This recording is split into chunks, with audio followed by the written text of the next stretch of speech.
Chapter 1. The Impossible Arrival. It was in the late autumn of 1892 that this curious matter first came to my attention, and I venture to set it down now because of the extraordinary fashion in which it began. The fog of London had lain thick upon Baker Street for 2 days running, muting the clang of hansom cabs and turning the lamplight into pale, floating orbs. Holmes had been more restless than usual, pacing the sitting room like a caged panther, his keen mind starved for intellectual sustenance. For my part, I'd been attempting to interest him in the morning paper's account of a sensational jewel robbery in Kensington, but he dismissed it with a wave of his hand. "A clumsy affair, Watson," he murmured, settling into his chair only to spring up again. Any scullery maid with a smattering of sense could deduce the guilty party from the first paragraph. The fellow left a trail as plain as a snail's across a garden path. "No challenge there." I was about to respond when Mrs. Hudson entered, her expression a curious blend of concern and bewilderment. "A gentleman has called, sir," she announced, her voice subdued as though unwilling to disturb the strange tension in the air. "A foreign sort, I think. He insists on seeing you at once, Mr. Holmes." Holmes's eyes lit up, the restless energy in him immediately focusing to a point. "Show him in, Mrs. Hudson," he said quickly. The visitor who entered was unlike any we had yet entertained in Baker Street. He was tall, lean to the point of gauntness, and his attire was of the finest cut, though strangely ill-fitted to his frame, as though recently acquired. What struck me most, however, was not his clothing, but his hands. One gloved hand rested nervously on the brim of his hat, while the other, bare, pale, and long-fingered, clutched what I at first mistook for a bundle of papers. It was only when he laid it upon the table that I realized he held 2 gloves. No, not 2. 3. Holmes, who had been watching him with hawk-like intensity, gave the faintest raise of an eyebrow. "You have lost no time in seeking me, sir," he said. "Pray take a seat. You are troubled, yet the nature of your trouble does not lie wholly in the matter you are about to reveal, but in something that preceded it." The stranger flinched, and I could see the sinews in his jaw tighten. "You astonish me, Mr. Holmes," he said in a low, accented voice. French, perhaps, though softened by many years abroad. Holmes waved the remark aside. His gaze had already fixed upon the object on the table. 3 gloves, he murmured softly. "And of differing sizes, I note.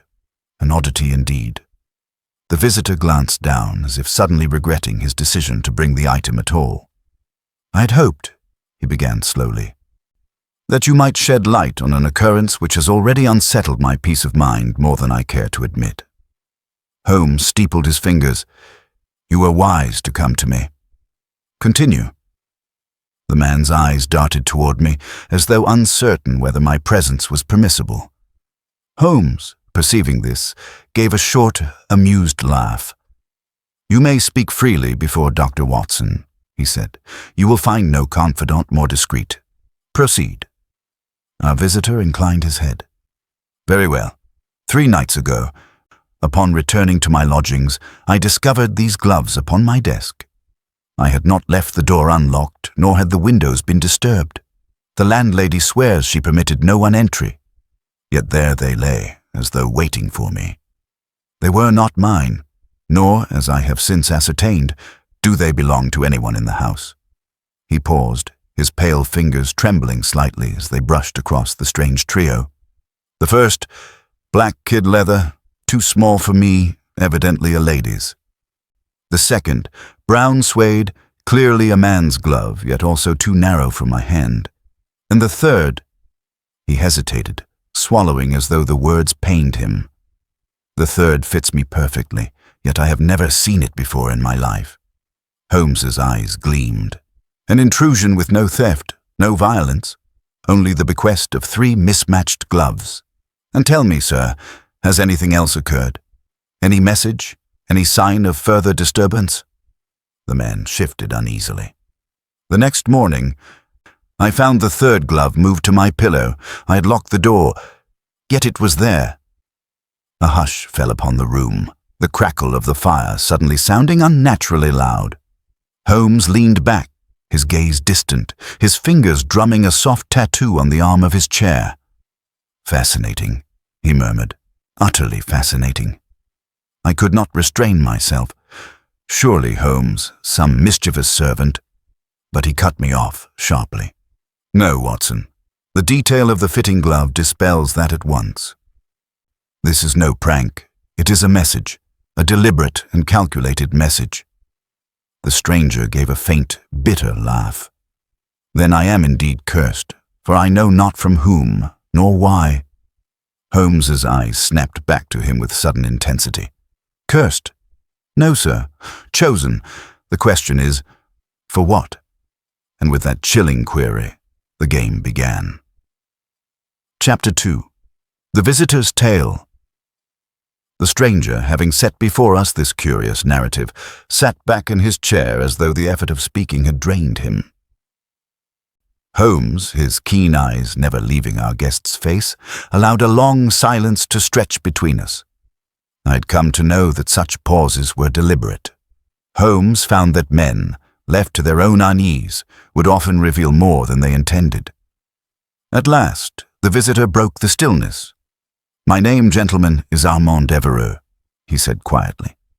"I am, by profession, a translator of documents for a firm in the city. My life has, until now, been a quiet one, lacking in any adventures I should have thought worthy of note." Holmes inclined his head. "Yet adventure, it seems, has sought you out.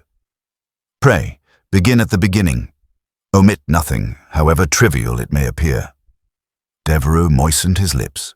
"3 evenings ago, I returned from my office somewhat later than usual.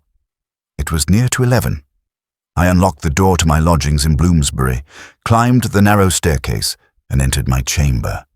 There, upon the writing desk, lay the 3 gloves. I confess I was too startled at first even to touch them. The room was as I had left it. The lock showed no tampering. My landlady, Mrs. Patmore, is a woman of strict habits. She swore she had not admitted anyone. "And you are confident no duplicate key exists?" Holmes asked. "Quite confident. I had the lock changed not 3 months past. Only Mrs. Patmore and I hold keys." "Continue." "The following morning, as I told you, I discovered the 3rd glove upon my pillow. That was the moment, Mr. Holmes, when I felt genuine dread. The glove fit me, precisely. I had not so much as tried it on before, yet it seemed tailored to my hand. I assure you, sir, I had locked the door. No one could have entered." Holmes steepled his fingers, his expression unreadable. "And the other 2 gloves? Did you attempt to trace their owners?" "I did. The black kid glove is of a Parisian make, the brown suede an English brand. I have discreetly inquired at several shops, but to no avail. They are ordinary enough in themselves, yet placed together they form a most singular puzzle." Holmes's eyes glinted. "Singular indeed. And tell me, Mr. Devereux, have you enemies? Debts? Unhappy love affairs? A life without conflict is rare." Devereux flushed faintly. "I lead a modest life, Mr. Holmes. I have no fortune, and my acquaintances are few. I know of no one who would take such pains merely to disturb me. And yet—" He hesitated. Holmes leaned forward. "Yes?" "There was one incident. Some 6 months ago, I was engaged to translate a series of legal documents for a client. A gentleman of foreign extraction. He paid handsomely, but there was something about him I disliked. He pressed me for haste and forbade me to speak of the commission to anyone. When I delivered the work, he warned me, in a most peculiar tone, that I should never forget that which I had handled." Holmes's lips curved in the faintest of smiles. "A cryptic admonition. His name?" Devereux shifted uneasily. "He gave it as Monsieur Carville.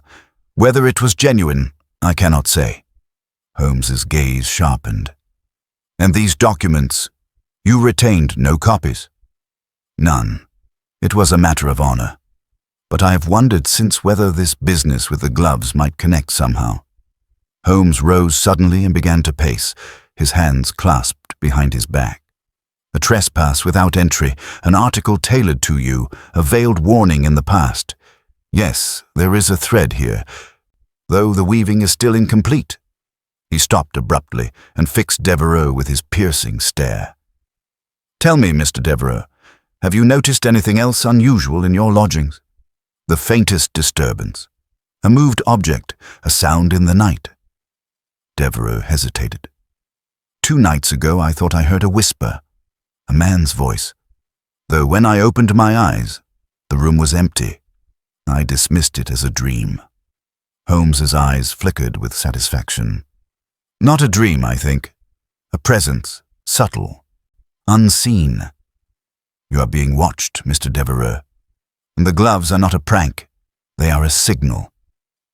I could restrain myself no longer. Holmes, surely you are not suggesting that an intruder can pass locked doors and vanish into thin air? It is absurd. Holmes gave me a look both indulgent and amused.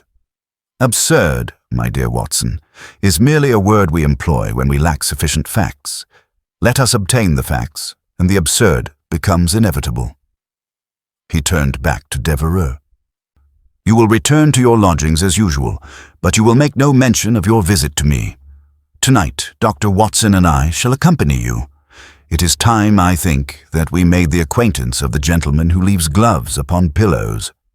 Devereux's pale face betrayed both relief and dread. You will come. Then perhaps I may yet sleep without fear. Holmes's eyes gleamed.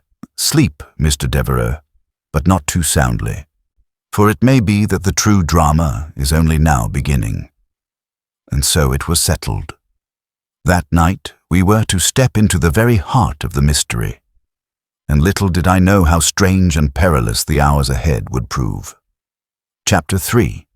The Lodgings in Bloomsbury. It was close upon 10 o'clock when Holmes and I accompanied Mr. Armand Devereux to his lodgings in a narrow, somewhat dim street off Russell Square. The mist of the evening had deepened into a chilly fog, rendering the gas lamps but weak. Haloed stars along the pavement. Devereux walked between us, his gait betraying both relief and unease. "This is the house, gentlemen," he murmured, pausing before a tall, dark-bricked building whose windows glimmered faintly with the glow of paraffin lamps within. "Mrs. Patmore will be abed by now, but she has left a lamp for me." Holmes's sharp eyes had already travelled over the facade. "A respectable lodging-house," he said, "not a trace of disorder about it. And yet, Watson, I should be vastly surprised if we did not encounter something of interest within." We ascended the narrow staircase, its boards creaking beneath our tread, until we reached the second landing. Devereux produced a key and unlocked the door of a modest but neat sitting room. Within, the air held the faint odor of old leather and ink. A small fire burned upon the grate, lending warmth to the chamber. Holmes entered at once, his gaze darting from object to object. "Watson, note the arrangement. The desk there by the window, bed in the far corner, shelves with volumes of French and German works, and the door to what I presume is a closet." Devereux nodded. "Yes, that is all the space I have." Without further word, Holmes crossed to the desk and examined it with an intensity that made Devereux fidget. He fingered the blotter, glanced at the chair legs, and then dropped to his knees to scrutinize the floorboards. "Watson," he said suddenly, "observe this." He pointed to a faint scuff upon the wood, just to the left of the writing desk. A mark too fresh to be the work of years. Something heavy was moved here recently. A chair, most likely. But why? Not for comfort. "Mr. Devereux, have you moved your furniture these past nights?" Devereux shook his head earnestly. "No, indeed." Holmes's lips tightened. "Then we may presume another hand at work." He turned his attention to the bed. The counterpane was smooth, the pillows neatly plumped. Holmes stooped, his long fingers tracing along the seam of the mattress. Then he drew back suddenly, and produced a small object from beneath the pillow. It was a fragment of thread, black, fine, and of foreign manufacture. Holmes held it to the lamplight. "Not from your clothing, I think?" Devereux looked bewildered. "No, I do not own garments of that material." Holmes tucked the fragment into his pocketbook. A silent visitor leaves his signature, however unwillingly. I confess that my nerves prickled as I watched my friend, for the notion of a man entering this chamber unseen, leaving behind his tokens of trespass, was not easily borne. I could not restrain my question. "Holmes, do you believe our mysterious glove-bearer has been here again since the last incident?" Holmes's eyes glittered. "I should stake my reputation upon it. He has been here within the last 24 hours. Consider, Watson, the dust along the mantel. Untouched save for a single narrow streak as though brushed by a sleeve. The faint odor in the air, neither of smoke nor of food, but of some chemical essence. One I have encountered before in certain laboratories. Our visitor is precise, methodical, and above all, deliberate." At that moment, Devereux gave a sharp exclamation. "Good heavens, look!" He pointed to the desk. There, resting upon the closed blotter, lay a slip of stiff white paper which none of us had noticed upon first entering. Upon it was drawn in a fine and steady hand the crude outline of a glove. Holmes took it up, examining both sides. "No words, only the symbol," he murmured. "Placed openly, yet without sound. Tell me, Mr. Devereux, was this here when you departed this morning?" "Most certainly not," cried our client, paling visibly. Holmes's expression hardened. "Then we are playing host to a visitor of quite remarkable boldness. He comes and goes as though the very locks were air." We searched the small chamber thoroughly. The window was latched, the chimney too narrow for passage, the door solid. No trace of forced entry met our eyes. Holmes, however, appeared less troubled by the impossibility of ingress than by the deliberate taunt of the drawn glove. At length he seated himself by the hearth, his long fingers steepled, his gaze fixed upon the fire. "Watson," he said softly, "we are dealing with a mind at once cunning and theatrical. The gloves, the sketch, the silent entry. These are not random acts, but calculated performances. Our unseen adversary desires to impress upon Mr. Devereux not fear alone, but a sense of being measured, tested, and perhaps judged." Devereux shuddered. "Judged? But by whom, and for what purpose?" "That, sir," Holmes replied, "is the question we must answer. I suspect we shall not wait long for our next move. In the meantime, you must go about your routine as usual. Appear unworried. If our adversary perceives that you are under my protection, he may alter his plan, and I would not have him retreat before I know his true object." It was arranged that Holmes and I should keep vigil in the chamber that very night, Devereux retiring to a friend's house nearby to allay suspicion. As we settled ourselves to our watch, Holmes turned to me, his eyes alight with that peculiar fire I had come to know. "Watson," he murmured, "this case has already exceeded my expectations. I promise you before the dawn we shall know far more of the stranger who carries 3 gloves than he ever intended us to learn." And with that solemn pledge, we extinguished the lamp, leaving only the glow of the fire, and awaited what the night might bring. Chapter 4. The Midnight Watch. The clock upon the mantel had scarce struck 1 when I became aware of the deep stillness enveloping the Bloomsbury lodging. The faint crackle of the dying fire, the occasional distant clip-clop of a hansom cab upon the cobbles outside, and the even breathing of Sherlock Holmes beside me were the only sounds to break the silence. We sat in the gloom, the single glow of embers casting long, uncertain shadows across the chamber. Holmes, ever patient, had arranged himself in a low chair by the hearth, his long, lean figure scarcely moving save for the occasional steepling of his fingers.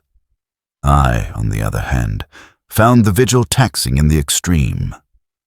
The room was close, the air heavy with suspense, and the thought of some unseen visitor slipping silently through door or window set my nerves on edge. "Courage, Watson," Holmes whispered suddenly, as though divining my thoughts. "It is in such silences that the truth reveals itself. Patience is as vital a weapon as observation." We lapsed into quiet once more. My eyes, grown accustomed to the dimness, traced over the outlines of the writing desk, the bed, the little cabinet by the wall. Every creak of the boards seemed a herald of intrusion, yet still the house remained unnaturally still. It was close upon 2 o'clock when Holmes, who had not stirred for nearly an hour, suddenly laid a hand upon my sleeve. His face was turned sharply toward the door. I strained my ears but could detect nothing. "You hear nothing, Watson?" he asked softly. "Nothing at all," I murmured. "Then permit me to assure you," he replied in a low, deliberate tone, "that we are no longer alone." Even as he spoke, there came the faintest of sounds, a whisper of cloth against wood, followed by the minute rattle of metal. My pulse leapt. The door, though locked by Devereux's own key, trembled almost imperceptibly, as though tested by some unseen hand. Holmes rose noiselessly, his figure gliding like a shadow. With the swiftness of a cat, he crossed to the darkest corner of the room and motioned me to remain still. I obeyed, scarcely daring to breathe. The lock gave a scarcely audible click, and the door eased open by a fraction. A draught of cooler air drifted into the room. Then, through the narrow gap, there slid a thin hand gloved in black. A second followed, and to my astonishment, a third glove dangled loosely from the intruder's grasp, as though meant for display. The door opened wider, and a figure stepped within. He was tall and spare, dressed wholly in dark garments that seemed to drink the feeble glow of the firelight. A hood or scarf obscured much of his face, but I could make out a sharp chin and the gleam of eyes that searched the chamber with cold precision. Holmes remained motionless in the shadows. I felt an almost irresistible urge to spring up, but Holmes had warned me beforehand to keep still until his signal. The stranger crossed to the desk, laid the third glove gently upon the blotter, a deliberate echo of the drawing we had found earlier, and then bent as though to examine the papers upon the surface. His movements were methodical, yet curiously reverent, as though he handled sacred relics rather than ordinary belongings. Suddenly, Holmes's voice, cool and distinct, cut the silence. "You show admirable boldness, sir. But pray tell us, why does a man who carries 3 gloves risk discovery for the sake of leaving one behind?" The intruder started violently, spinning about. For a fraction of a second, I saw his eyes, sharp, calculating, and lit with something bordering upon fanatic intensity. He darted toward the door, but Holmes was faster. In 2 strides he had intercepted the figure, barring the exit. "Watson, the lamp, if you please," he commanded. I struck a match with trembling hands and lit the small lamp upon the mantel. Its glow revealed the stranger in clearer form, a man of perhaps 35, with gaunt cheeks and a high forehead. The scarf fell back to reveal a mouth set in grim determination. He spoke in a low, controlled voice, with a trace of an accent I could not immediately place. "You have no right to interfere, Mr. Holmes." Holmes's eyes narrowed. "On the contrary. When a gentleman plays midnight visitor to another man's lodgings, leaving cryptic symbols and tokens behind him, I claim every right to inquire into his business. Now, sir, perhaps you will oblige us with your name." The stranger's lips curved in a faint, mirthless smile. "Names are trifles, Mr. Holmes. Seek instead the meaning of what I leave." With that, he made a sudden feint to the left. I moved to block him, but Holmes held up a hand. "Let him go, Watson," he said calmly. "We shall learn more by his departure than by his capture." The man slipped through the door and vanished into the passage beyond, his steps swift but oddly soundless. By the time we reached the landing, he was gone, the front door below swinging slightly on its hinges. Holmes returned to the chamber, his expression grim yet animated. He lifted the glove from the desk, turning it carefully between his fingers. It was of fine kid leather, unsoiled and unworn, with a curious symbol stitched in pale thread upon the inner wrist, a tiny triangle enclosing an eye. "Remarkable," Holmes murmured. "We are in the presence, Watson, of no ordinary prowler, but of a mind steeped in both ritual and calculation. This token is no random article. It is a message." "To whom?" I asked. Holmes looked at me keenly. "That, my dear fellow, is what we must discover, but mark my words. Tonight we have crossed from the realm of curiosity into one of grave peril. Mr. San Devereux's safety, and perhaps his very sanity, depends upon our speed." I gazed at the glove, a chill creeping through me. Whoever the stranger was, his presence seemed less that of a mere intruder than of a shadow stalking relentlessly toward some unseen design, and as we settled once more into uneasy silence, I knew beyond doubt that our watch had only just begun. Chapter 5. The convenient suspect. The morning broke bleak and grey over London, the drizzle clinging stubbornly to the windows of Baker Street as Holmes and I returned from our sleepless vigil. Holmes had scarcely removed his overcoat when a sharp rap sounded upon the door, followed almost immediately by the bustling entrance of Inspector Lestrade. He was flushed with the triumph of a man bearing news he believed decisive. "Mr. Holmes, Dr. Watson," he exclaimed, shaking the rain from his bowler. "I thought it best to waste no time. You'll be pleased to hear we have our man." Holmes, who was unfastening his boots with deliberate calm, did not so much as look up. "Indeed, Lestrade. Then I must congratulate Scotland Yard on its unparalleled efficiency. May I ask upon what evidence this remarkable conclusion rests?" Lestrade, a little nettled by the irony in Holmes's tone, pulled a folded sheet from his pocket. "The fellow's name is Nathaniel Crisp, a discharged footman who once served Mr. Devereux's household. He was dismissed 6 months ago under unsavory circumstances. Since then, he has been seen loitering about the vicinity more than once, and last night a constable swears he spied him lurking near the very house in Bloomsbury. What more motive could a man want than spite against his former master?" At this, Holmes at last looked up, his grey eyes alight with that peculiar brilliance which often heralded the unravelling of some intricate thread. "Motives, my dear Lestrade, are as plentiful as autumn leaves and quite as easily scattered by the wind. You have evidence of his presence, but none of his intent. Pray, have you also found upon his person a collection of fine kid gloves, or a needle with which to embroider symbols upon them?" Lestrade's lips thinned. "We found no such items, but we did discover in his lodgings a glove much resembling the one left behind upon Mr. Devereux's desk." Watson, myself, could not suppress an exclamation. "Then surely that settles it." Holmes shook his head slowly.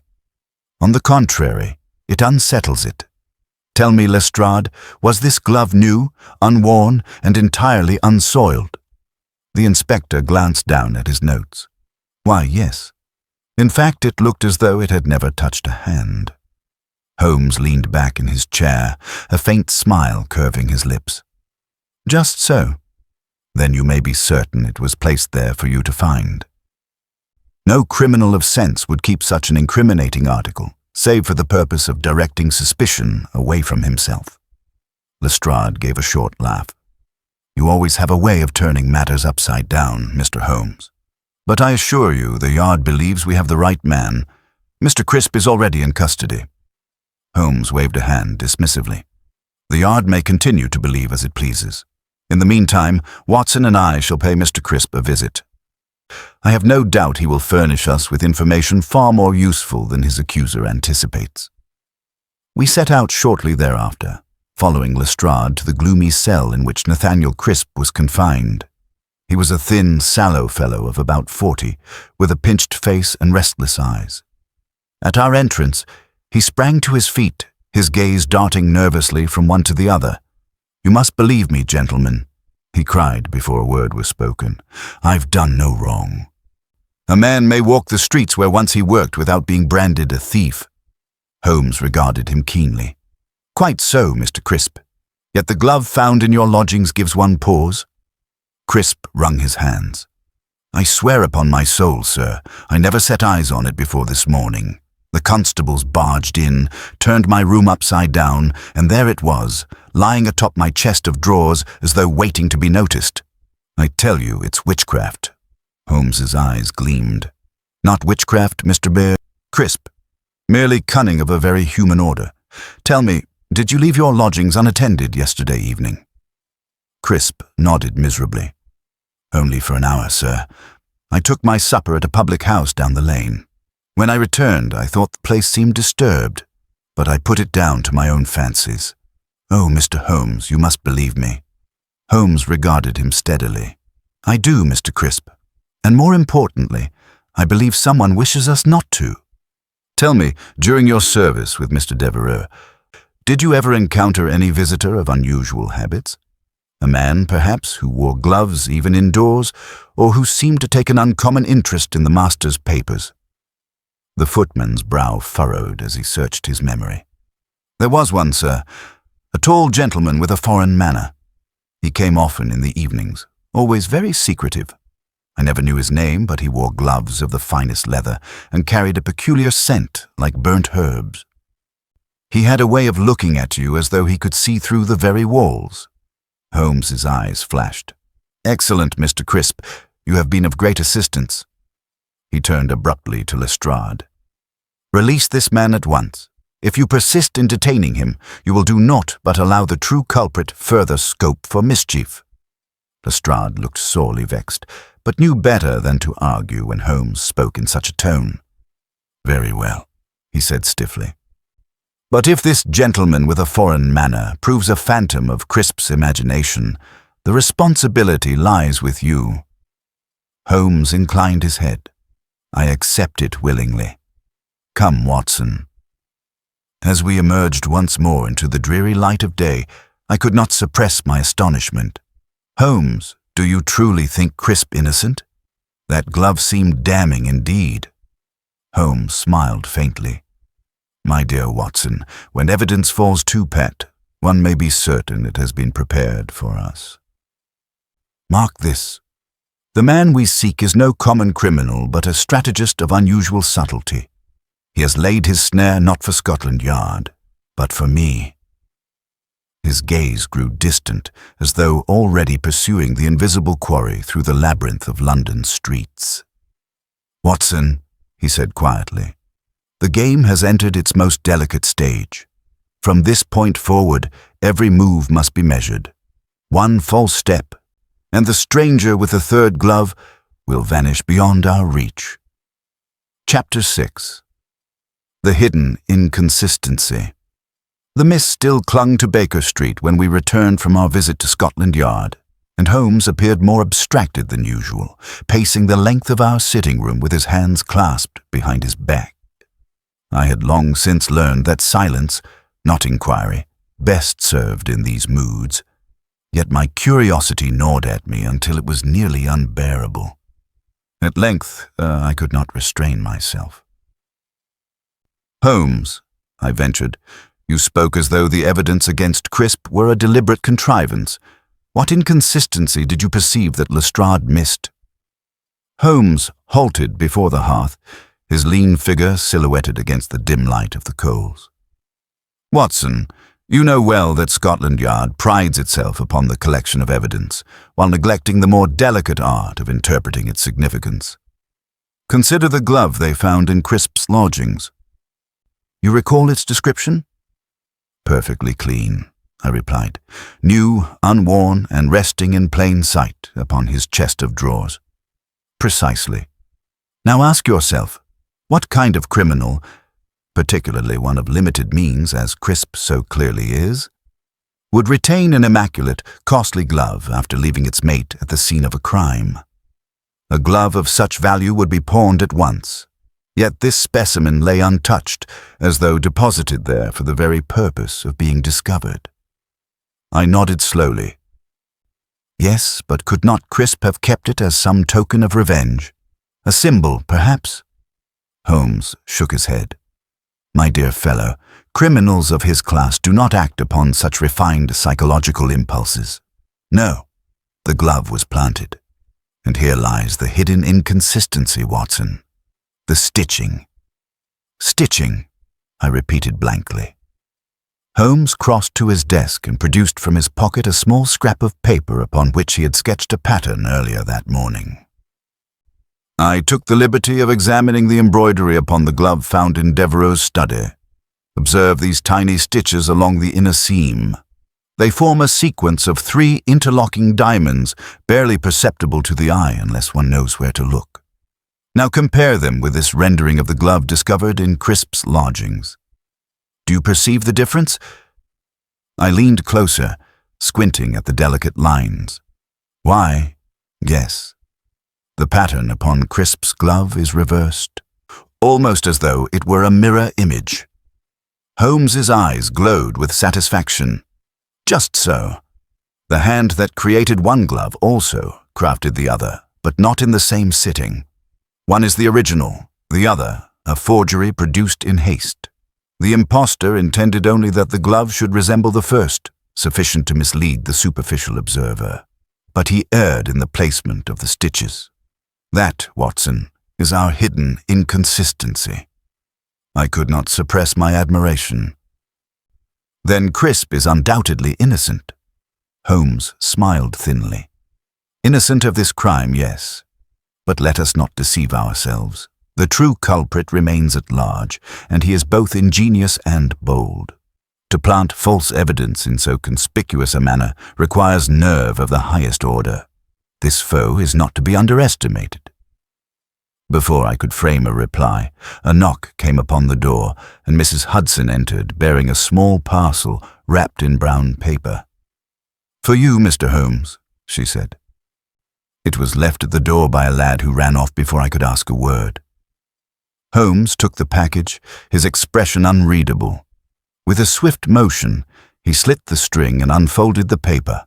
Inside lay a single glove, but not of the same design we had seen before. This one was fashioned of black silk, embroidered at the cuff with a curious emblem, 3 tiny flames joined at their tips. A slip of paper accompanied it, upon which was scrawled in a firm, angular hand, "For the master of riddles. Beware the third." I felt a chill course down my spine. "Holmes, what devilry is this?" He studied the glove with the utmost care, holding it first to the lamplight, then sniffing the fabric as though it might yield some hidden secret. At last, he laid it down with deliberate care. "The challenge is accepted," he murmured. "This is no idle jest, Watson. The author of this message knows me, knows, moreover, that I will not rest until I have pursued the matter to its conclusion." I could not contain my anxiety. But what can it mean? Beware the third. The third glove, perhaps. Holmes's smile was grim. "Precisely. We have seen one at the scene of the crime, a second in Crisp's lodgings, and now a third sent directly to me. It is as though the villain wishes to declare, 'You're upon my trail, but can you follow it to the end?'" He sank into his armchair, steepling his fingers before him. "Watson, the net is tightening. Our adversary is drawing us into a duel of intellects, one in which the slightest miscalculation could prove fatal. I must know more of this Mr. Devereux and the curious company he kept. Only then shall we discern the shape of the game being played." And so, late into that foggy London night, Holmes sat in silent contemplation, while I, his faithful chronicler, watched the firelight dance across his austere features, knowing that the greatest trial of his deductive powers yet lay before us. Chapter 7. The crime grows stranger. The following morning dawned grey and damp, the London fog lying heavy across Baker Street, as though the very city had conspired to conceal the truth from our pursuit. Holmes had passed a restless night, pacing the floorboards with the measured tread of a man lost in complex calculation.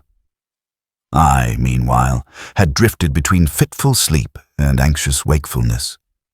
The vision of that black silk glove and its cryptic warning haunting my thoughts. At breakfast, Holmes scarcely touched his food, his mind clearly engaged upon the riddle at hand. He had placed the glove upon the mantelpiece, where it seemed to watch us with mute defiance. At last, he spoke. "Watson," said he, "our case grows stranger with every turn. 3 gloves, 1 at the scene of the crime, 1 planted to mislead, and now a 3rd delivered directly into my hands. The sequence is deliberate, even theatrical. We must ask ourselves, to what end?" I shook my head. If the culprit sought concealment, he could hardly have acted with more folly. To challenge you so openly, why, it seems reckless. "Reckless?" Holmes's eyes flashed. "No, my dear fellow. Calculated. He wagers that by laying a trail of contradictions, I shall be led astray, and indeed, were I less attentive to detail, I might already be ensnared." Before I could answer, a sharp knock resounded from below, followed by Mrs. Hudson's hurried step upon the stair. She entered, her face pale. "A messenger, Mr. Holmes." "From the yard." Holmes seized the envelope she offered. With a single motion, he tore it open, his eyes scanning the page. His expression darkened. "Another incident," he said curtly. "Mr. Devereux's secretary, young Mr. Markham, was found senseless in the garden of the Devereux residence not 2 hours ago. He lives, but just... The weapon, a blow from behind, bears the same curious mark we observed upon the curtain rod that concealed the first glove." "Good heavens!" I exclaimed. "Then the villain has struck again?" Holmes folded the note. "It would appear so. Come, Watson. We must lose no time." Within the hour, we were once more conveyed through the fog-choked streets to the Devereux estate. The scene was one of agitation. Constables moved briskly about the grounds, while Lestrade, his coat collar turned up against the damp, greeted us with the harried air of a man out of his depth. "Ah, Holmes, thank the Lord you're here," he said. "It's the devil's own mess. Markham's head was split as though by a cudgel, yet not a soul saw the assailant come or go. And here, look here." He led us to the shrubbery near the garden wall, where Markham had been discovered. The young man lay upon a stretcher, attended by a surgeon who shook his head gravely. Markham's face was pale, his breathing shallow. Holmes bent low, his sharp eyes roving over the damp earth. He touched a spot with his forefinger. "Observe, Watson, the soil bears the imprint of a narrow boot, the heel deeply pressed. And here, do you note the peculiar drag in the impression?" I stooped, as though the wearer limped. "Exactly. Our assailant carries a weakness in the left leg. Yet see, the stride is long, purposeful, a curious contradiction." He moved a few paces, then suddenly dropped to one knee. There, half hidden beneath the sodden leaves, lay a scrap of fabric. Holmes lifted it delicately. It was a strip of silk, black as night, embroidered at the edge with the same triple flame motif we had seen upon the glove delivered to Baker Street. Holmes's eyes gleamed. "The play continues. The 3rd glove was but the herald. Now comes the 2nd act." Lestrade sputtered. "Do you mean to say this fellow wants us to know he's about? Why, he might as well hand himself over." "On the contrary," Holmes replied calmly, "he wishes us to follow, to dance to his tune, but I assure you I do not dance so easily." We were interrupted by the sudden appearance of a tall, elegant woman striding across the lawn. She was cloaked in dark velvet, her features sharp, her eyes burning with suppressed fury. "Mr. Holmes, I presume," she said, her voice ringing with authority. "I am Mrs. Devereux. You will explain to me at once how it is that violence continues to haunt my household, while you and your Scotland Yard friends stand idly by." Holmes bowed slightly. "Madame, I assure you, we are anything but idle. Might I inquire whether your husband had enemies beyond those already known to us?" She hesitated, her lips tightening. My husband was a man of business, Mr. Holmes. In that world, enemies are unavoidable. But I know nothing of this grotesque pageant of gloves. It is madness. Holmes studied her keenly. And yet, madam, madness often conceals design. Tell me, who else has the freedom of this garden? Her gaze flickered just for a moment toward the house. Only the servants, she said quickly. And Mr. Markham, of course. But he lies there now, near death. Holmes inclined his head. I thank you. Your candor may prove invaluable. When she had swept back indoors, I turned to Holmes. Do you suspect her? Holmes smiled faintly. Watson, when a lady protests too quickly, one must always take note, but suspicion is not proof. Let us observe a while longer before we pass judgment. As we departed the garden, Holmes paused once more to examine the ground. He stooped and retrieved a small object from the grass, a brass button, tarnished and worn. He turned it in his hand. A button from a military tunic, he murmured. Curious, our limping assailant may once have been a soldier. Another piece for our puzzle. The carriage bore us back to Baker Street through the gloom. Holmes sat silent, the button in his hand, the black silk fragment in his pocket. At last, as we drew near our lodgings, he spoke. Watson, the crime grows stranger, but the pattern begins to take form. We are opposed by a mind at once theatrical and disciplined. A dangerous combination. It will not be long before the curtain rises on his final act. I shivered at his words, for though I could not yet see the design, I knew with certainty that we were caught in the midst of a most perilous game. Chapter 8. Holmes tests a theory. Holmes' restlessness increased in the days following the attack on young Markham. He moved through our Baker Street rooms like a caged hawk, alternately seated in intense concentration and pacing with sudden bursts of energy. I could see that his mind was grappling with some intricate construction, though he offered me no explanation. Holmes, I ventured at breakfast on the third day, this case presses upon you more keenly than most. You have scarcely slept, and I fear for your health. He looked up sharply. My health, Watson, is in no danger. But the health of our investigation most assuredly is, if I permit myself even a moment of dullness. No, the time has come to test a theory. Before I could press him further, a sharp rap came at the door. Lestrade entered, his expression a mixture of irritation and relief. Well, Holmes, said he, I hope you've something more to offer me than footprints and fancy talk of gloves. The yard's patience wears thin, I'll tell you that. Holmes regarded him coolly. The yard, as ever, is in a desperate hurry to conclude a matter before the facts are in hand. That is why you so often require my intervention. But you arrive most opportunely, Lestrade. I was just considering a little experiment, one in which your cooperation will be essential. Lestrade's brows knit. An experiment, is it? You'll forgive me if I prefer facts to parlor tricks. Holmes ignored the barb. We shall require all the principal figures of this drama assembled at the Devereux residence this evening.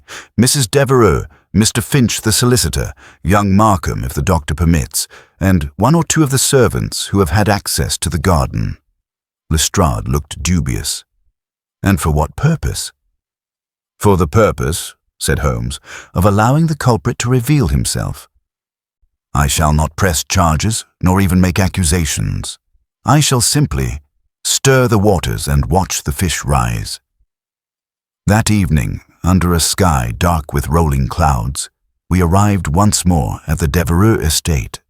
The great hall glowed with lamplight, its shadows tall against the carved wood paneling.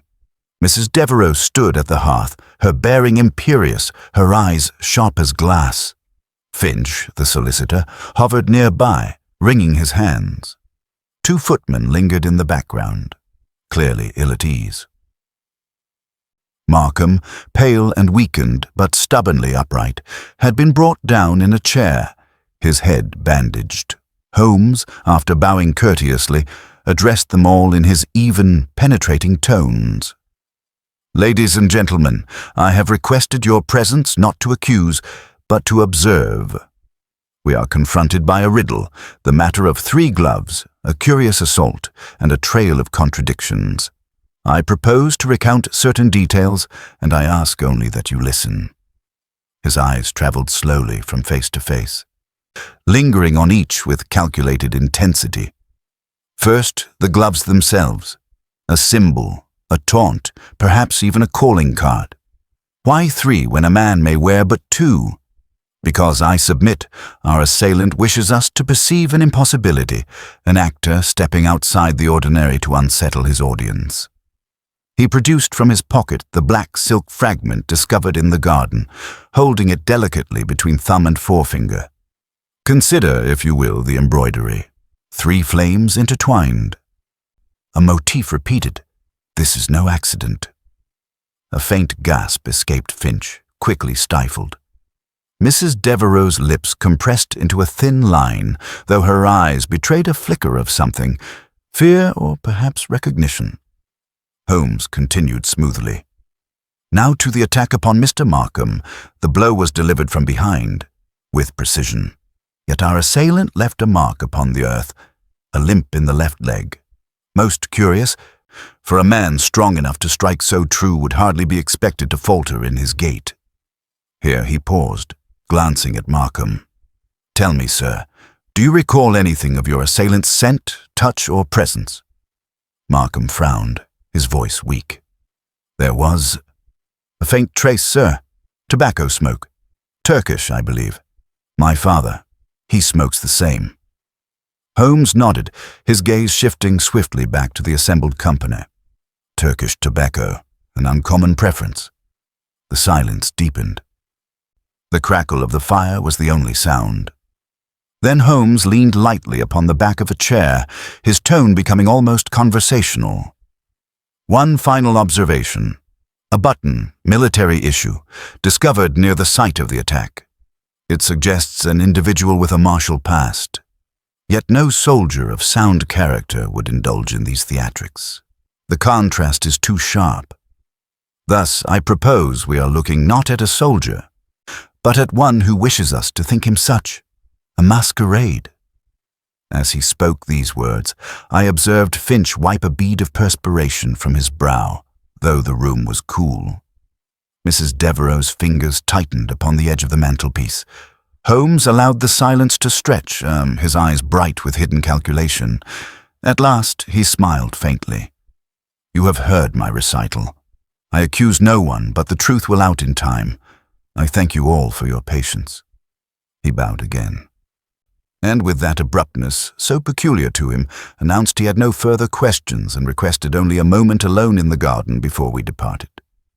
Lestrade, baffled, leaned close to me. "What in blazes was the point of that, Dr. Watson? He hasn't told us a blessed thing." Holmes, who overheard as easily as if Lestrade had shouted, murmured, "Patience, Inspector. The point was not to tell, but to see, and I saw enough." In the garden, beneath the swaying branches, he confided softly to me alone. "Watson, the fish have stirred. Finch betrays guilt. Mrs. Devereux conceals fear. One of them, perhaps both, is entangled in this web. The hour approaches when the spider shall reveal itself. But first, I must bait the trap." He slipped the silk fragment back into his pocket, his eyes gleaming with the fierce light of impending resolution. Chapter 9. A second attempt. The morning after our gathering at the Devereux estate dawned grey and chill, the mist lying low over Baker Street. Holmes had been silent through the greater part of the night, smoking furiously, pacing, and then dropping into sudden fits of motionless thought. I had long since grown accustomed to these periods of abstraction, though I confess my patience was sorely tested. At length, as the clock struck 9, a sharp knock at the door roused him from his reverie. Mrs. Hudson admitted Inspector Lestrade, who appeared more flustered than usual. His normally brisk manner weighed down with urgency. "It's happened again, Mr. Holmes," he exclaimed without preamble. Another attempt, this time upon Mrs. Devereux herself. Holmes sprang to his feet, his eyes glinting. "Details, Lestrade. Leave nothing out." "She was found in her dressing room scarcely an hour ago," said Lestrade breathlessly. "Someone had tampered with the gas fixture. Had the maid not noticed the odor, she'd have been dead within the hour. As it is, she was half overcome when discovered." I felt a shudder pass through me. "A calculated move indeed," I murmured. The very air turned into a weapon. Holmes's features hardened, as I anticipated. The villain grows desperate. Without further discussion, we made haste to the Devereux residence. There we found Mrs. Devereux pale and shaken, yet still maintaining her formidable composure. She sat in an armchair near an open window, the draught reviving her color somewhat. Finch hovered beside her like a nervous shadow, wringing his hands with almost theatrical concern. Holmes knelt by the gas fixture, examining it with his magnifying lens. He gave a low whistle. Clever. A deliberate loosening of the joint. No mere accident, Lestrade. And note this trace of black residue. Lampblack, no doubt, from a gloved hand, attempting to mask its interference. Our phantom has returned. Lestrade scowled. "Blast him, Holmes. We'll have the house searched top to bottom. I'll have a constable posted at every door." "Do so," said Holmes evenly, "though I fear you will find little. The culprit will not remain within the house longer than necessary. He prefers the shadows, the in-between places where watchful eyes grow weary." Holmes then turned to Mrs. Devereux. "Madame, I regret the terror you have endured, but I must trouble you with a question. Did you hear aught? Footsteps? A creak upon the stair? The brush of cloth?" Her lips tightened. "Nothing, Mr. Holmes. Save that before retiring I thought I perceived the faintest rustle near my wardrobe. When I looked, there was nothing." Holmes's eyes brightened. "And did you notice any peculiar scent?" She hesitated. "Yes. Tobacco. A strong, acrid smoke. Not my husband's blend. He smokes Virginia." Holmes exchanged a swift glance with me. Turkish tobacco again. We made a circuit of the room. Near the window ledge, Holmes stooped suddenly, retrieving a small object with the delicacy of a jeweler handling a gem. It was a thread, silken, crimson, and glimmering faintly in the light. "Another offering," Holmes murmured. "The third sign, Watson. First the glove, then the button, now this." He tucked it away carefully in his case. Finch, who had been silent, now burst forth in trembling tones. "Surely, Mr. Holmes, you must see that the house is cursed. These repeated attacks, what other explanation can there be? Some malignant spirit haunts the family." Holmes straightened, his gaze level and uncompromising.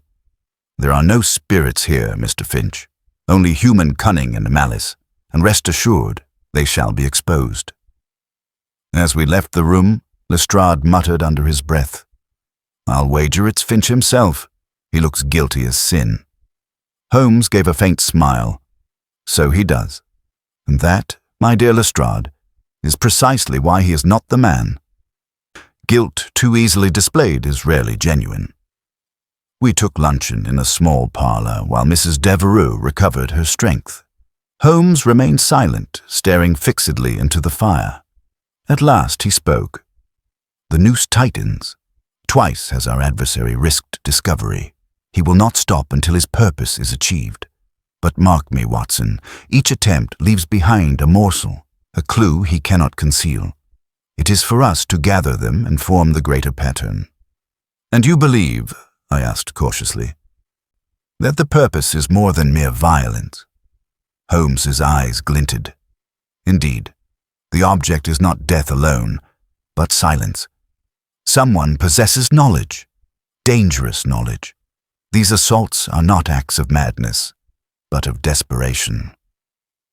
Late that evening, as we prepared to depart, Holmes requested a final word with Mrs. Devereux.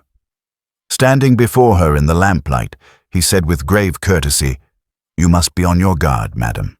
Until this matter is resolved, Trust no one entirely, not even those you have long relied upon. Evil often hides beneath the most familiar mask. Her eyes met his steadily, though a shadow crossed her face. Mr. Holmes, you give me warning, but you do not give me hope. He inclined his head. Hope, madam, lies in knowledge, and knowledge we shall have soon enough. As our cab rattled back toward Baker Street, I observed him sitting rigidly upright, every muscle tense, his gaze fixed upon the darkened streets. At last he said quietly, "The time has come, Watson. The spider has stirred. The next move must be mine." Chapter 10. The true motive begins to surface. The following morning was bleak, the sky heavy with low-hanging clouds that pressed down upon the city. Holmes had scarcely touched the breakfast Mrs. Hudson had set before him, contenting himself instead with black coffee and the incessant tapping of his long fingers against the arm of his chair. I, however, took refuge in the more practical comforts of bacon and toast, though my mind remained unsettled after the previous day's events. "Watson," said Holmes abruptly, "we stand at a crucial juncture. The pattern has emerged, faint, elusive, but there nonetheless." I set down my fork, my interest immediately sharpened. "You have discovered the motive, then?" "Discovered is too strong a word," Holmes replied. "Let us say I've glimpsed its shadow. The attempts upon Mrs.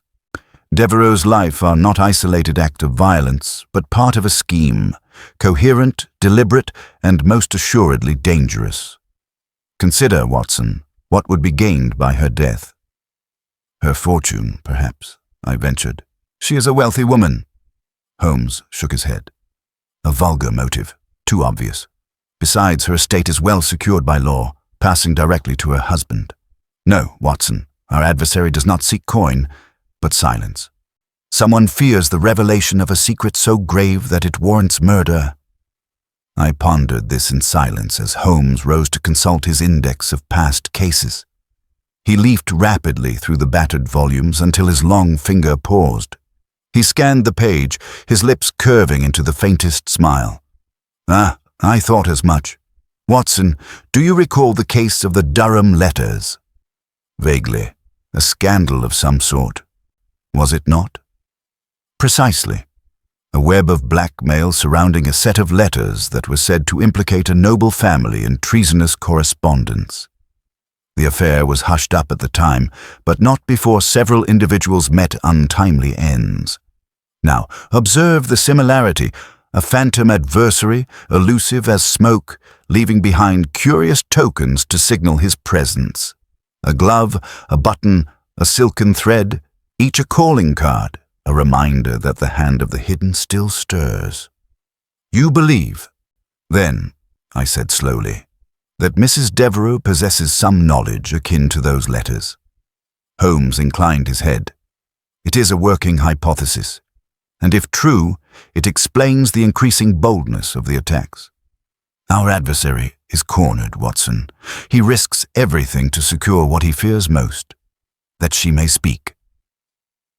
At that moment, Lestrade arrived, his boots muddy from the street and his expression grim. He carried a small parcel wrapped in brown paper. "Morning, Mr. Holmes. Another queer bit of evidence has turned up." Holmes accepted the parcel and unwrapped it with delicate care. Inside lay a single envelope, yellowed with age, yet astonishingly well preserved. Across the front was scrawled a name in faded ink, Catherine Devereux. "Good heavens," I exclaimed. "An envelope, and it looks as though it has never aged." Holmes' eyes gleamed. "Lestrade, where was this found?" "In the garden, buried beneath the flower beds. One of the constables spotted the corner of it sticking out after last night's rain washed away some of the soil." Holmes held the envelope up to the light. The paper showed not the slightest sign of damp, the ink as legible as if written yesterday. He ran his fingers gently along the seal, which had been broken long ago. The faintest whiff of Turkish tobacco clung to the parchment. "The third glove, the button, the thread," Holmes murmured. "And now this envelope. "Watson, the chain tightens." Lestrade, impatient as ever, demanded, "Well, what do you make of it, Holmes?" "Patience, Inspector. The envelope is but a fragment of a greater whole. Still, its preservation is curious. Time itself seems to have passed it by. That, gentlemen, is no accident." Holmes slipped the envelope into his pocket. "Come, Watson. We must call upon Mrs. Devereux once more. I have questions that can no longer be delayed." We found her seated in the drawing-room. Her color improved, though her manner still strained. Holmes placed the envelope upon the table before her. "Madame," he said gently, "does this bear any significance to you?" She started violently, her hands trembling as she reached for it. "Where did you find this?" "In your garden, buried beneath the earth," Holmes replied. Her face paled. "I thought it lost. Years ago. It belonged to my sister. She entrusted it to me upon her deathbed, begging me never to let it fall into another's hands. I swore I would keep it safe." Holmes leaned forward. "And have you kept that promise?" Her eyes filled with tears. "Yes, until last month when I noticed it missing. I told no one, not even my husband. I feared the consequences." "Consequences indeed," Holmes said softly. "And now, madam, you are the target of a relentless pursuit. Tell me plainly, what lies within that envelope?" She hesitated, then whispered, "Letters. Letters that could destroy a man of great standing. My sister was deceived, ruined. She swore that if she could not have justice in life, she would ensure it in death." Holmes nodded gravely. "Then, Mrs. Devereux, you hold the key to our mystery, and it is precisely why your life has been placed in such peril." Lestrade looked thunderstruck. "So we've a blackmailer at work again, Holmes?" "Not a blackmailer, Lestrade," Holmes corrected. "A desperate soul seeking to erase the evidence before it sees the light of day. And mark me, the next move will not be subtle. He knows his time is running short." As we took our leave, Holmes drew me aside. "Watson, tonight we shall set our own snare. The enemy will strike again, and when he does, we must be ready." I felt a chill pass through me, for in Holmes's tone there was no doubt, no hesitation. The game, as he would say, was afoot. Chapter 11. The Bait, Holmes's Grand Strategy. The evening descended with a peculiar stillness, as though London itself held its breath in anticipation. Holmes had spent the greater part of the afternoon in silent contemplation, his long figure stretched languidly upon the settee, yet his eyes gleamed with a feverish intensity that betrayed the ceaseless activity of his mind. I'd grown accustomed over the years to these periods of apparent indolence which invariably preceded his most decisive actions.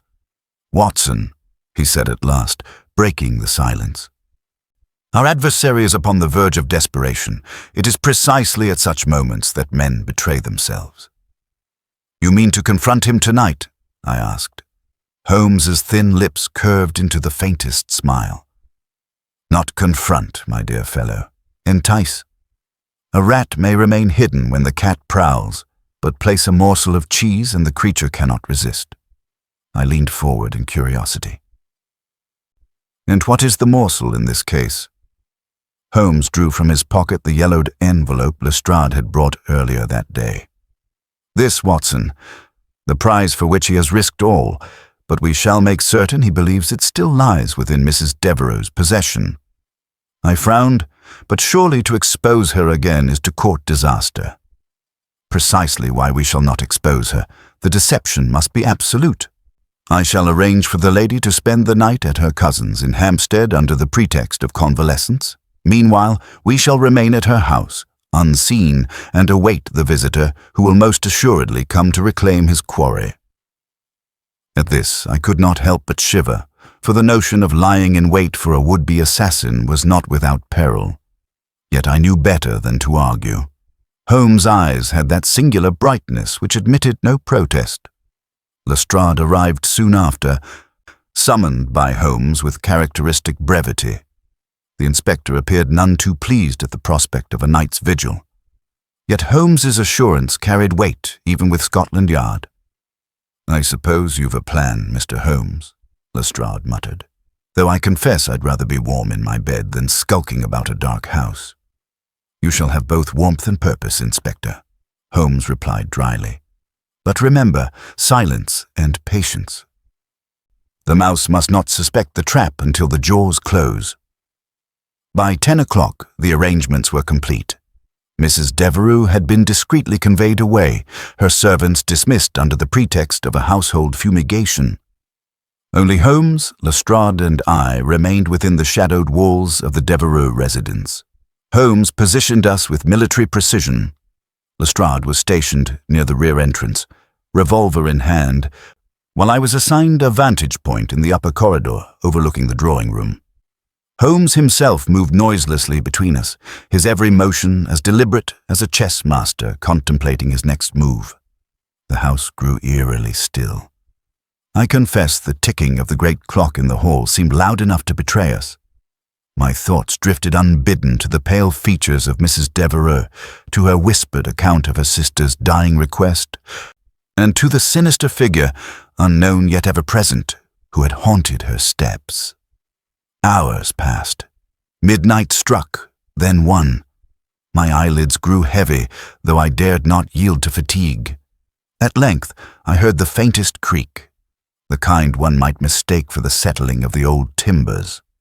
But Holmes was beside me in an instant, a finger pressed to his lips, his hawk-like gaze fixed upon the drawing-room below. Through the half-open door, I discerned a shadow moving stealthily, pausing, then gliding with feline grace across the carpet. The intruder wore dark clothing, a hood drawn low over the face. In his gloved hands he held a small lantern, which cast a thin beam upon the writing desk. There, upon the surface, lay the envelope Holmes had so carefully baited. The figure reached out, hesitated, then snatched it up with a trembling eagerness that betrayed both fear and urgency. In that instant, Holmes gave a sharp cry. "Now, Lestrade." The intruder spun round, but too late. The inspector burst from his concealment, revolver raised, while Holmes leapt like a striking hawk, seizing the man's wrist with an iron grip. The lantern fell, rolling across the carpet and throwing grotesque shadows upon the walls. "Unmask him, Watson," Holmes barked. With trembling hands, I tore away the hood, revealing a face pale with terror, the features lean and sharp, the eyes wild with fury and fear. "It is as I suspected," Holmes said coldly. "Mr. Percival Armitage."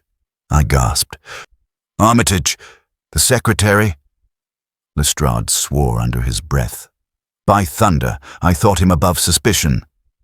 Holmes's expression softened only slightly. "Appearances, Inspector, are the cloak of deception. Armitage's position granted him access, yet his motives were well concealed. Until tonight."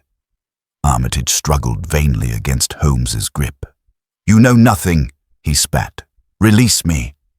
"On the contrary," Holmes said evenly, "I know enough. The rest shall come in time. Watson, fetch a length of cord from the bureau. We must secure our guest before he attempts any further violence." When the man was safely bound, Holmes retrieved the envelope from his pocket with a flourish. "You see, Mr. Armitage, your haste has betrayed you. Had you possessed the patience of a wiser adversary, you might have discovered the envelope to be empty." Armitage's face twisted in despair. "Then you know—" "Enough," Holmes interrupted sharply. "The time for explanations will come. For now, Inspector, I suggest you take our captive into custody. There is still much to unravel, but the central knot has at last been seized." As Lestrade led the prisoner away, Holmes turned to me, his face grave but triumphant. "You see, Watson, the web is of his own weaving, and yet—" He paused, his eyes narrowing thoughtfully. "And yet there is a thread still loose. Tonight has shown us the hand that moved in shadow, but not the mind that directed it. We have baited the trap, but the true game is not yet over." I shivered, for I knew the tone well. Though we had captured the intruder, Holmes believed the greater danger still lay ahead. Chapter 12. The Moment of Recognition. The following morning found us once again in the familiar comfort of Baker Street, though comfort was a word I could scarcely apply to Holmes's mood. He paced the room in restless silence, the faint haze of tobacco curling above his head as he smoked with uncharacteristic intensity. Inspector Lestrade had left not an hour before, his prisoner safely lodged in a cell at Scotland Yard. To his mind, the matter was all but concluded. "A neat case, Holmes," he had said with satisfaction. "Armitage, the secretary, overcome by greed. I shall have my report ready for the Yard by evening." Holmes had merely inclined his head, his grey eyes betraying not the faintest flicker of agreement. Now, as I watched him stalk to and fro, I ventured to speak. "You are dissatisfied, Holmes? Dissatisfied?" He stopped abruptly, his long fingers steepled before him. "No, Watson. Perplexed. There is a distinction. You observed Armitage's desperation last night." "Indeed." He seemed almost frantic. "Precisely. And yet," Holmes resumed his pacing, "and yet a desperate man does not wait for days, shadowing a household, risking exposure at every turn, only to strike when the odds are least in his favor. No, Watson, his conduct is inconsistent with mere greed. We have, I fear, only apprehended the hand and not the mind." I was silent, for I had long since learned not to interrupt his chains of reasoning. Holmes seated himself at last, his gaze fixed upon the envelope which lay upon the table between us. "You have handled this, Watson?" he asked suddenly. "Why, yes. You passed it to me yesterday evening." "And what was your impression of it?" I shrugged. "An old envelope, yellowed by time. It bore no writing, nor any contents." Holmes's lips curved into that faint smile which signaled both approval and pity. So it appeared. Yet appearances are the least trustworthy of allies. "Observe." He drew from a drawer a small vial and brush, and with delicate precision dusted the envelope's surface. To my astonishment, faint impressions began to appear. No ink, but the faint depressions of a pen. Holmes held it up to the light. A letter once enclosed, written in a firm hand. "And the pressure of the nib has left its trace. Here, Watson, note the word Verrier, a name most uncommon. And here, Calais, March 3rd, 1875. That date is not without significance." "Indeed?" I asked eagerly. Holmes leaned back, his eyes gleaming. "Watson, does it not strike you as remarkable that an envelope, said to be untouched for decades, should surface now in the possession of Mrs. Devereux? The document it once contained must have been of such import that even the empty cover retained its value." At that moment, a knock sounded at the door, and Mrs. Hudson announced the arrival of a visitor. To my surprise, it was Mrs. Devereux herself, pale but composed, her eyes darting nervously about the room. "Mr. Holmes," she began in a tremulous voice, "I came as soon as I received your note. You said the danger is not yet over?" Holmes gestured for her to sit. "Indeed, madam. Mr. Armitage is in custody, but I fear he is not the architect of your troubles. Tell me again, did your sister, in her final illness, speak of anything connected with the year 1875? Mrs. Devereux pressed a handkerchief to her lips, thinking hard. "Why, yes. Now that you remind me, she often murmured a name in her sleep. I could never make it out fully, but it sounded French. Could it have been Verrier?" Holmes' eyes flashed. "Excellent, madam. That single recollection confirms my suspicion. You may rest assured your sister's secret is nearly within my grasp. But you must take great care. Do not return to your home until I send word. The peril remains." She left soon after, visibly shaken yet reassured by Holmes's calm authority. As the door closed behind her, I turned eagerly to my friend. "Holmes, What does this mean? Who is Verrier?" He struck a match and lit a fresh cigarette, his movements deliberate. "A name that appears in a most curious chronicle, Watson. Do you recall the infamous incident of the Calais papers smuggled across the Channel in the spring of '75? I searched my memory and shook my head. "Of course not," he said with a touch of impatience. "It was hushed up at the time for reasons of international diplomacy. Suffice it to say, certain documents of extraordinary importance vanished without trace. A scandal was averted, but only narrowly. I begin to suspect that Mrs. Devereux's sister was more deeply entangled than she herself ever realized." He rose suddenly, his whole frame animated with renewed energy. "Watson, the hour of idleness is past. We must seek out the final piece of this puzzle. The third glove, the envelope, the name Verrier. These are not random curiosities, but parts of a design. And I believe I know where the thread leads." "Where to, Holmes?"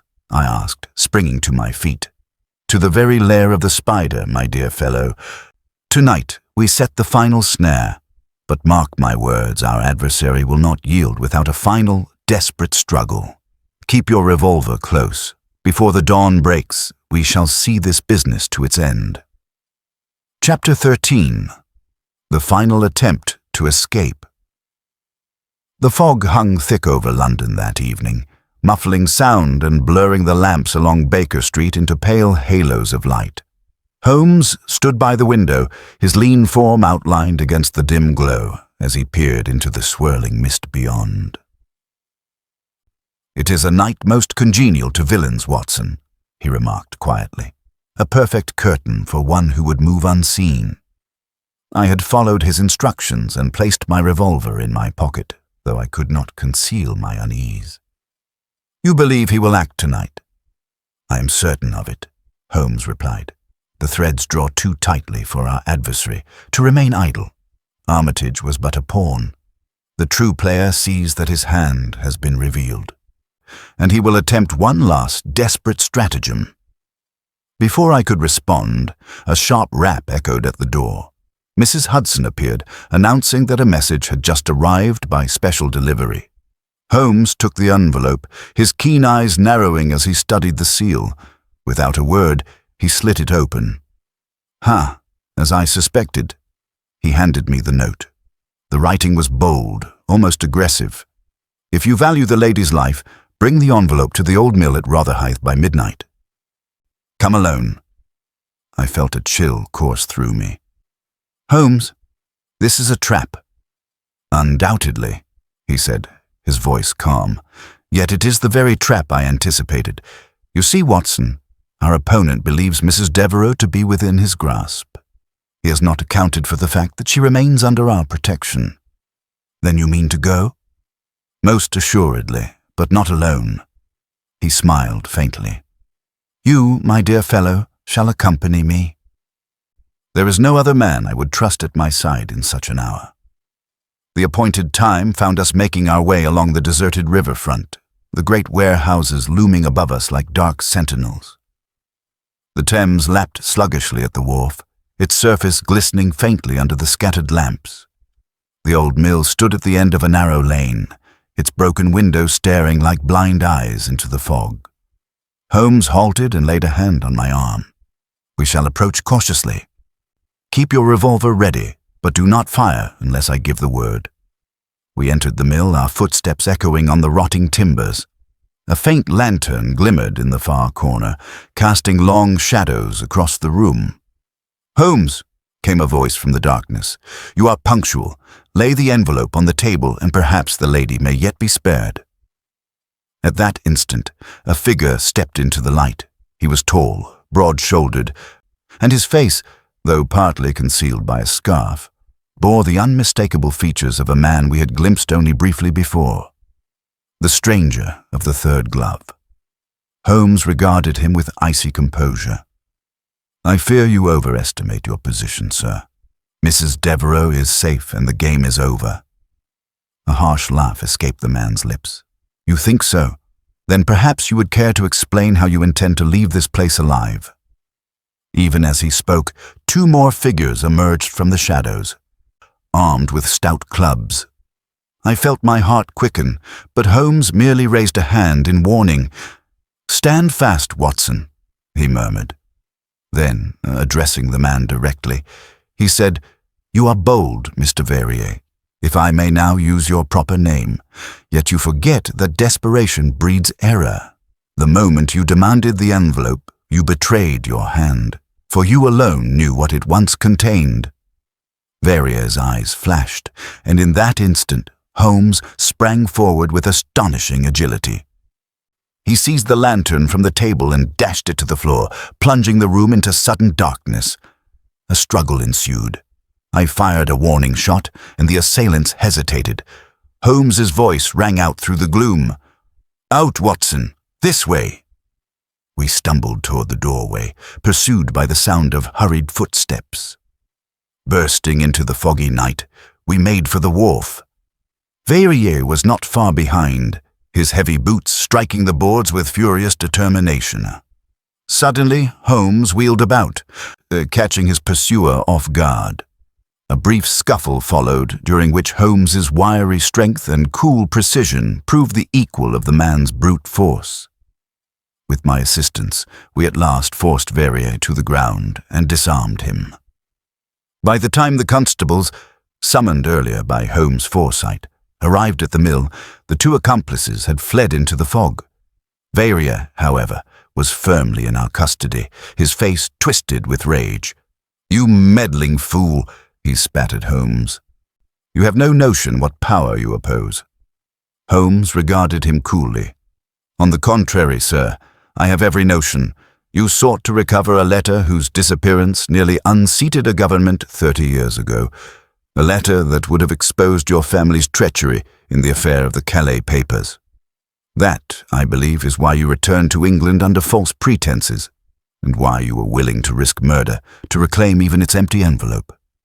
Verrier's defiance faltered, though he said nothing more. The constables led him away, and Holmes turned to me with a weary smile. "The curtain has lifted, Watson. The man behind the third glove stands revealed. Yet our task is not entirely complete. Tomorrow, when we confront him with the final proof, the case shall reach its conclusion." I could not help but marvel, as always, at Holmes's unflinching courage. "And the proof, Holmes? Do you truly possess it?" He tapped his breast pocket. "Indeed, Watson. And when the time is right, you shall see it laid bare before all." With that, we made our way back through the fog, the faint light of dawn beginning to glimmer on the horizon. Chapter 14. Holmes closes in. The final clue. Revealed. The following morning broke clear and cold, the fog of the previous night swept away by a sharp east wind. I found Holmes in his armchair at Baker Street, his dressing gown draped loosely over his shoulders. A thin wisp of smoke curling from the pipe between his lips. Spread across the table before him lay a series of papers, photographs, and the infamous glove that had so puzzled us from the start. "You rise at last, Watson," he said without looking up. "Our adversary will likely spend the day in a police cell nursing his bruises. It affords us the necessary interval to bring the matter to its conclusion." I seated myself opposite him, still somewhat shaken from the events at the old mill. "Holmes, you astonished me last night, but I confess I remain in the dark. The envelope, why was it of such consequence if it contained nothing?" Holmes's grey eyes glimmered with a peculiar light. "It is not the contents of the envelope that matter, my dear fellow, but the fact that it was untouched by time. Consider, a paper sealed 30 years ago, yet the glue unstained, the fibers unyellowed. It is, as I remarked earlier, an envelope that never aged. Such a thing does not occur in nature. Only under deliberate preservation could it remain so. You mean it had been hidden, perhaps in some controlled condition?" "Precisely. And therein lies the clue." Holmes tapped the table with a long forefinger. The object was secreted away in a place where air, light, and even insects could not reach it. When it reappeared, it bore the unmistakable signs of careful concealment. Its re-emergence was not chance, but design. I leaned forward. And Verrier? His connection? Holmes drew a paper closer. I've made inquiries through certain continental channels. This gentleman, traveling under assumed names, has been engaged in the discreet trade of documents, both genuine and forged. The Calais papers, which nearly embroiled Europe in war 3 decades ago, were believed destroyed. Yet Verrier knew otherwise. He sought proof that his family had betrayed England in that affair. The envelope was the last piece of evidence, and its sudden appearance in Mrs. Devereux's possession forced his hand. I could not help but shake my head. Then the glove, the third glove that has perplexed us throughout. A faint smile touched Holmes's lips. He lifted the article delicately. Observe its stitching, continental, not English. Moreover, it is a right-hand glove, while the pair Mrs. Devereux acknowledged owning were left hand and right hand of a different cut. It belonged not to her, but to him. When Verrier first rifled her belongings in search of the envelope, he left behind this incriminating article. His later attempt to reclaim it betrayed his involvement.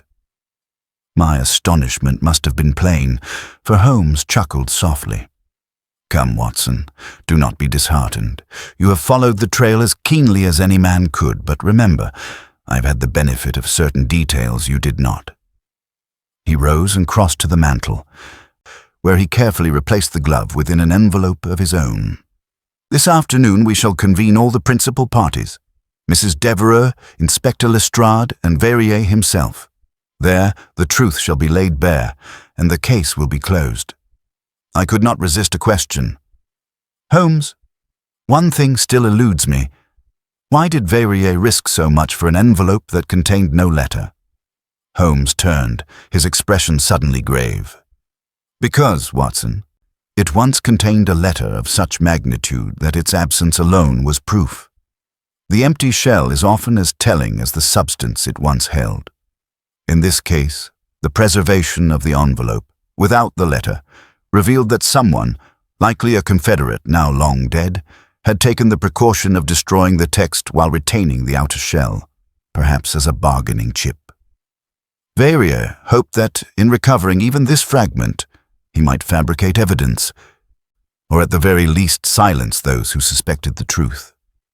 We lapsed into silence, the weight of his words settling upon me.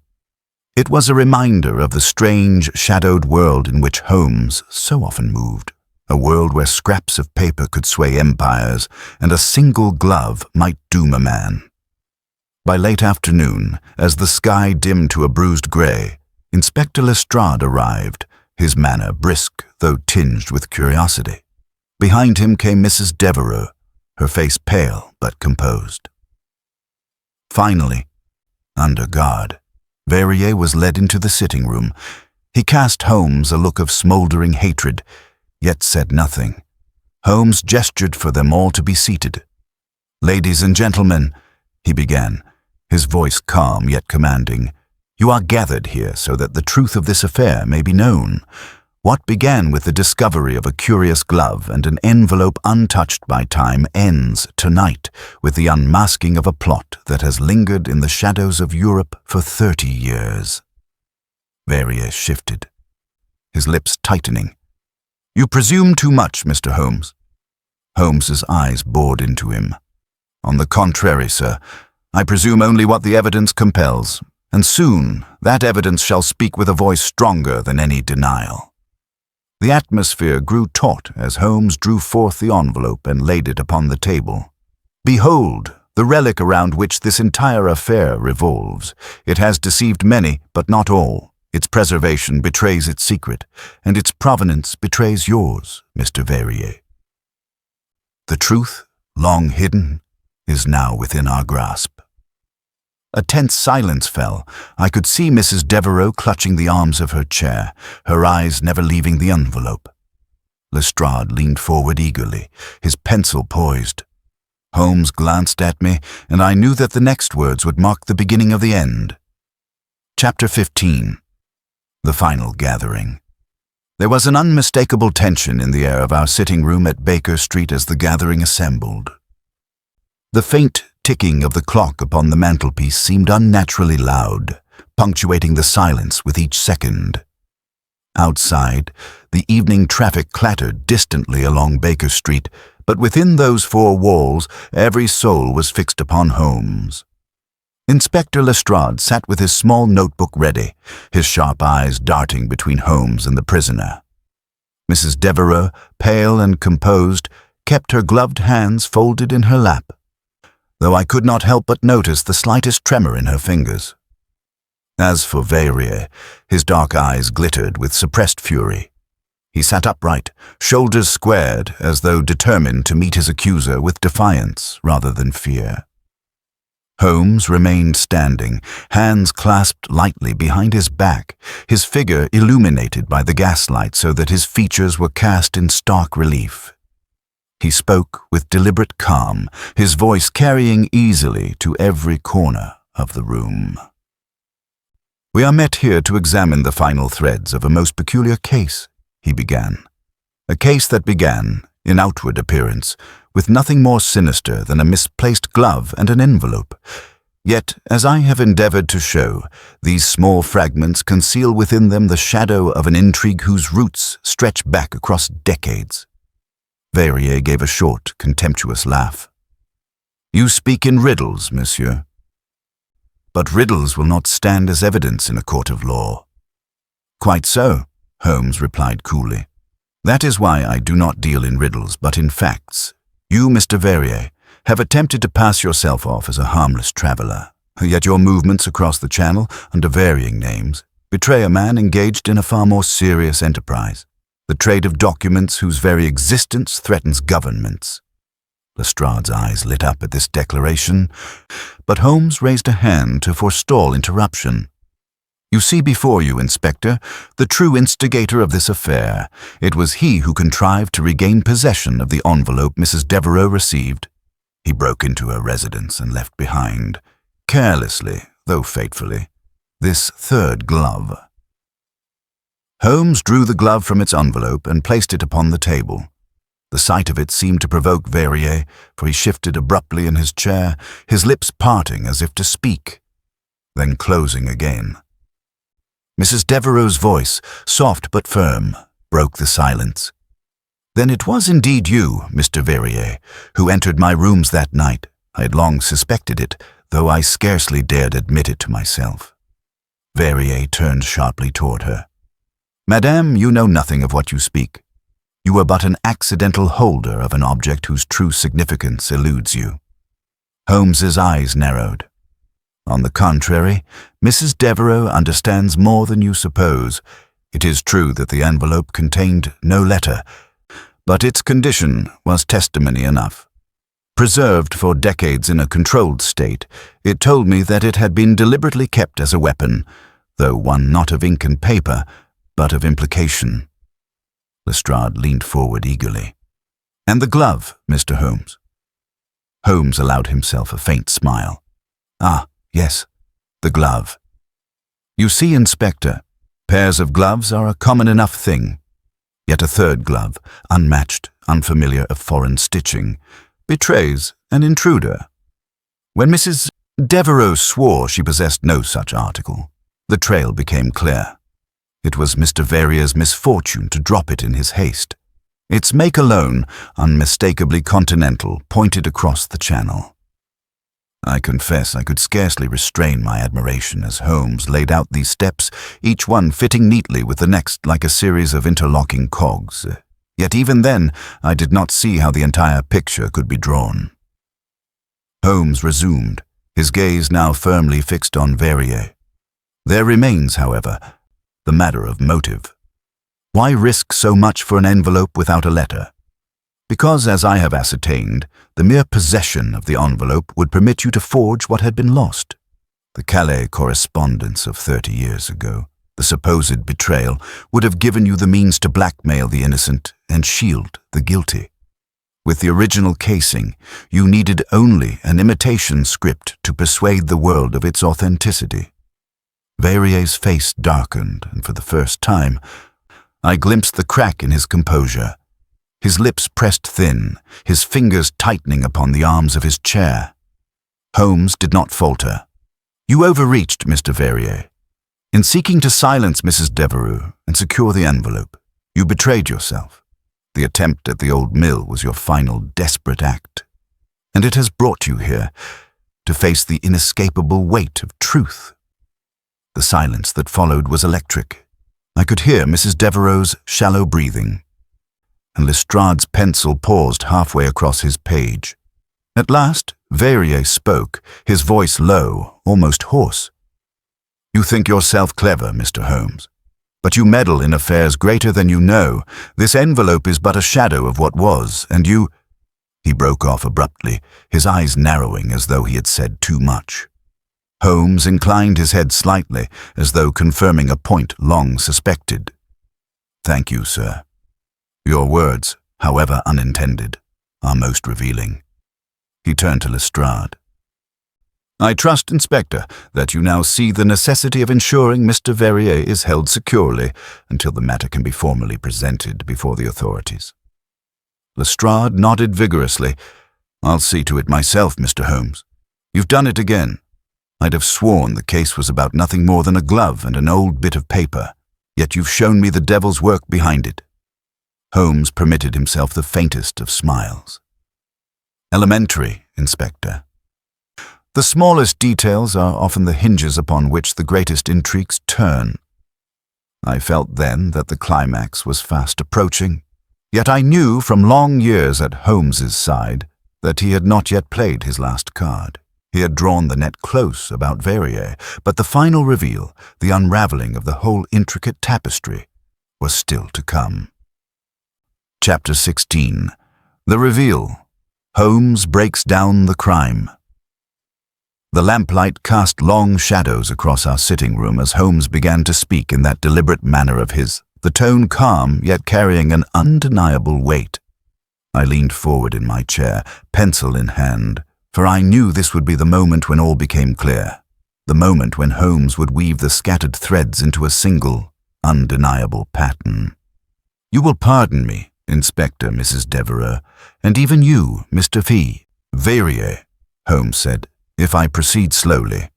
For though the facts are plain in my own mind, their sequence must be made equally plain to all assembled." He paused briefly, as though ensuring he held our undivided attention. He certainly had mine.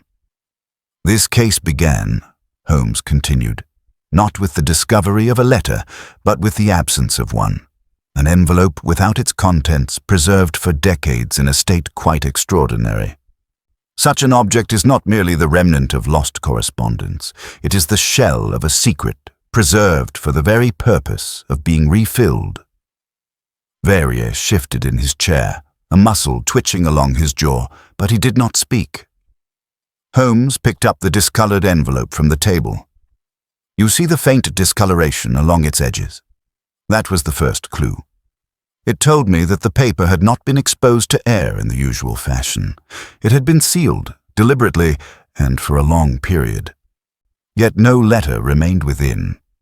From this, I deduced two possibilities.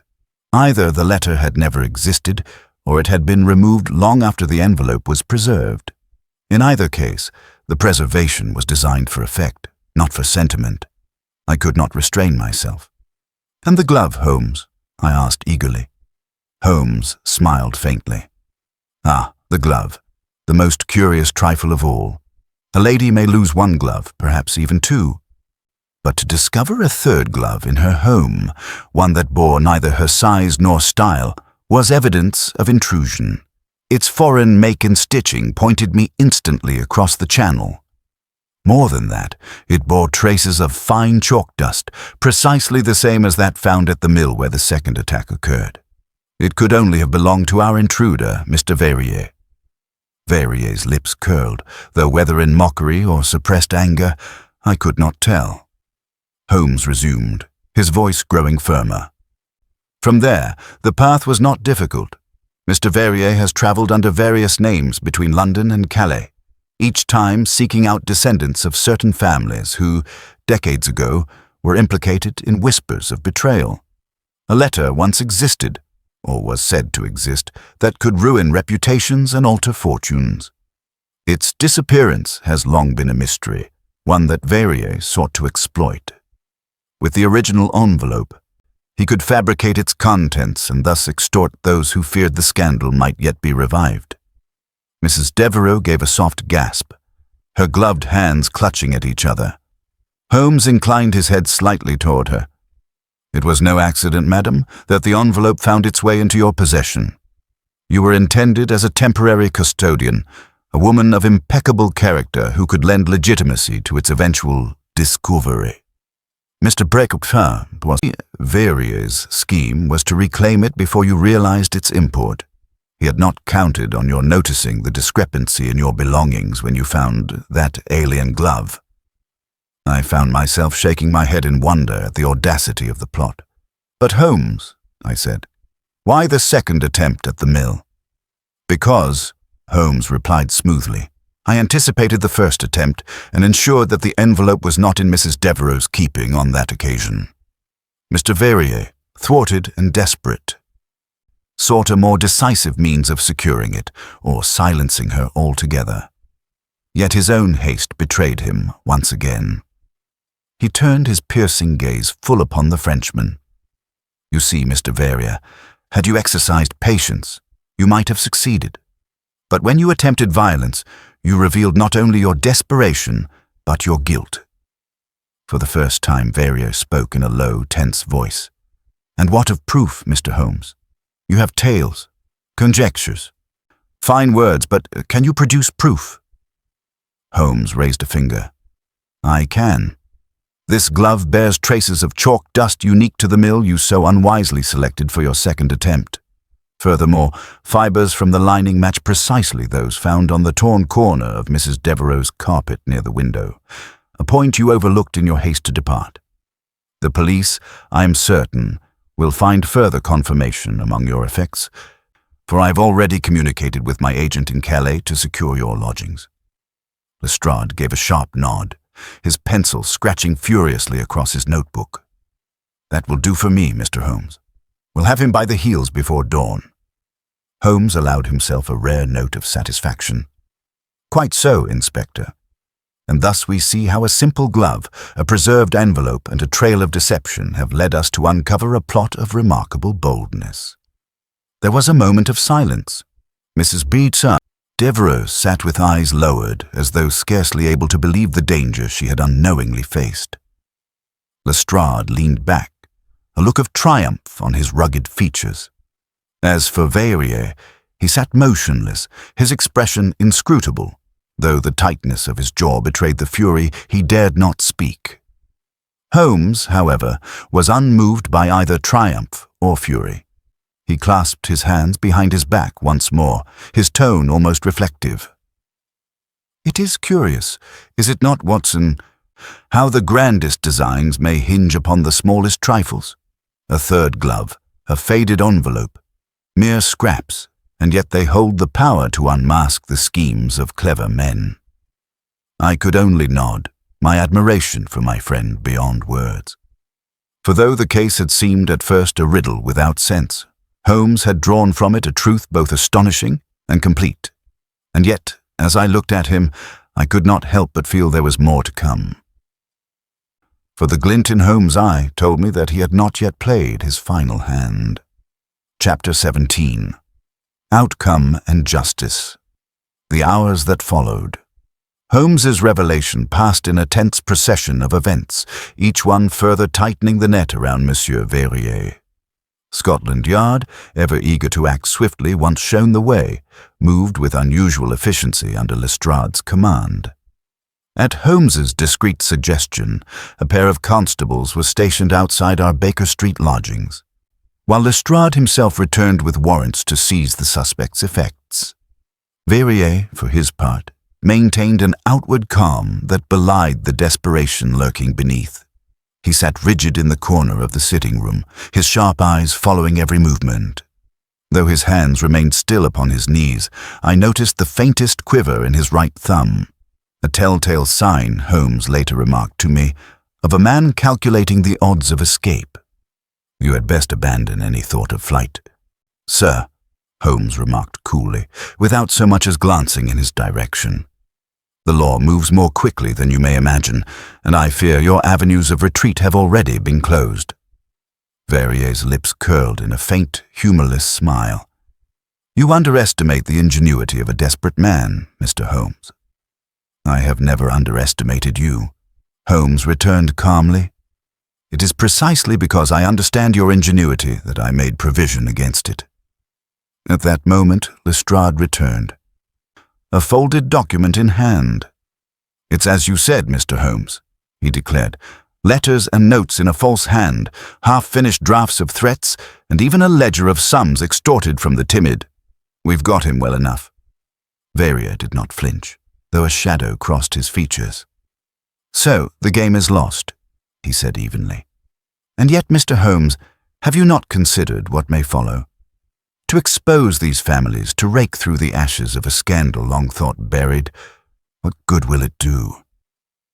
The dead cannot be recalled, and the living will only suffer. Holmes studied him for a long moment. Your argument would have more weight, sir, were it not clear that you sought to profit by their suffering. Do not cloak avarice in the garb of morality. Lestrade signaled to the constables. Take him. As they moved forward, Verrier rose suddenly, his eyes gleaming. A word of warning, gentlemen, he said, his tone low but charged with defiance. This will not end here. There are others who will carry on what I began. Holmes, who had risen to his feet as well, regarded him steadily.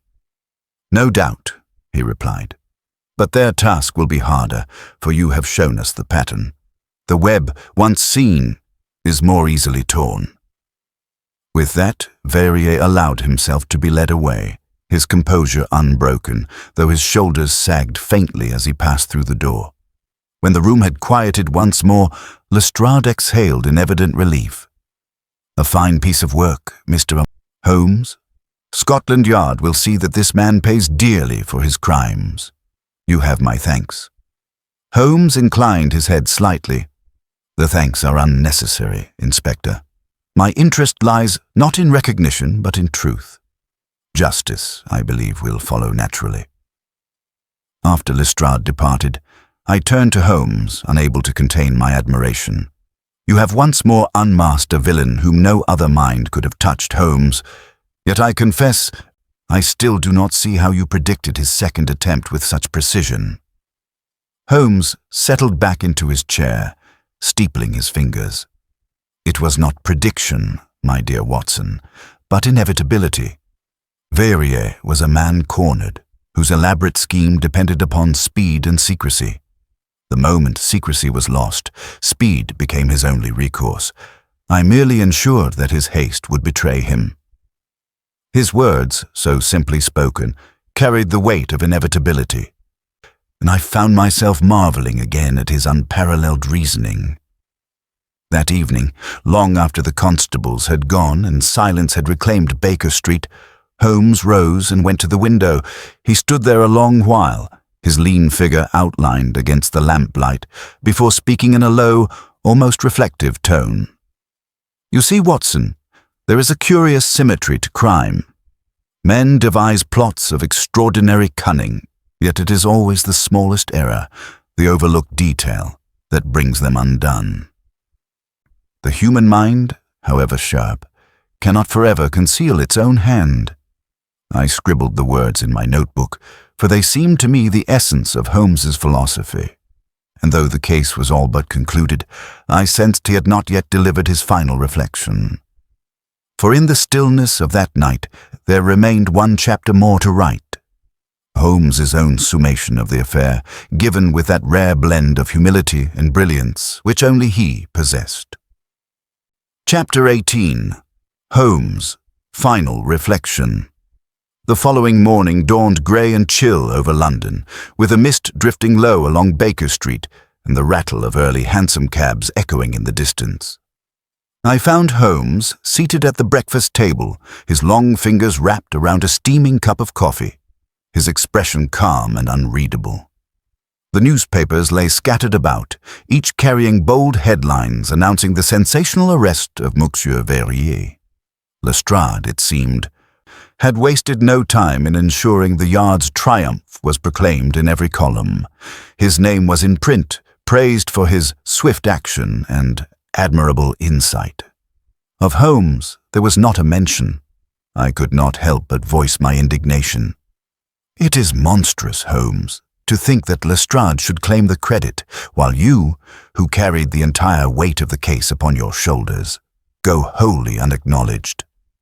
Holmes smiled faintly, as though my outrage amused him. "My dear Watson," he said, "have I not often told you that I am but an instrument? The truth is all that concerns me. Credit is the concern of others."